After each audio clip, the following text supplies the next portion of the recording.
ഇപ്പോൾ ഹൈറേഞ്ചിൽ മഴക്കാലമാണ്. ഡാമിൽ നിന്ന് മഴ ആസ്വദിക്കാനായി വിനോദസഞ്ചാരികൾക്ക് മുൻപിൽ ഡാം ഇനി 30 നാളുകൾ തുറന്നു കിടക്കും.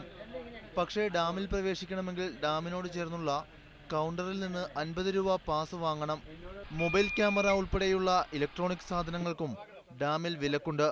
ഇന്നലെ തുറന്ന ഡാമിലെ ആദ്യ സന്ദർശകൻ ഇടുക്കി MLA റോഷി അഗസ്റ്റിനായിരുന്നു. നമ്മൾ സാധാരണ ചെയ്യുന്നത് പോലെയുള്ള എല്ലാ ക്രമീകരണങ്ങളും പൂർത്തിയാക്കിയിട്ടുണ്ട്. പിന്നെ മാത്രമല്ല, കാലാവസ്ഥ അല്പം പ്രതികൂലമാണ്. എങ്കിൽ പോലും ഈ വരുന്നവർക്ക് വേണ്ടിയിട്ടുള്ള സൗകര്യങ്ങൾ ചെയ്യുന്നതിന് വേണ്ടിയിട്ടുള്ള ശ്രമങ്ങൾ തുടരുന്നു. റോഡുകളിലൊക്കെ അല്പം വെള്ളം കെട്ടിക്കിടക്കുന്നുണ്ട്. അതെല്ലാം അടിയന്തരമായിട്ട് മാറ്റാനുള്ള സാഹചര്യം ഒരുക്കിയിട്ടുണ്ട്. ഡാമിൽ ബോട്ടിംഗ് നടത്തുന്നവർക്കായി അധികൃതർ 2 സ്പീഡ് ബോട്ടുകളാണ് ഒരുക്കിയിട്ടുള്ളത്. സ്പീഡ് ബോട്ട് സവാരിക്ക് 250 രൂപയാണ് ഒരാളിൽ നിന്ന് ഈടാക്കുന്നത്. പക്ഷേ മഴയും പരീക്ഷാകാലവും ആയതിനാൽ ആദ്യ ദിവസം സഞ്ചാരികൾ വളരെ കുറവായിരുന്നു.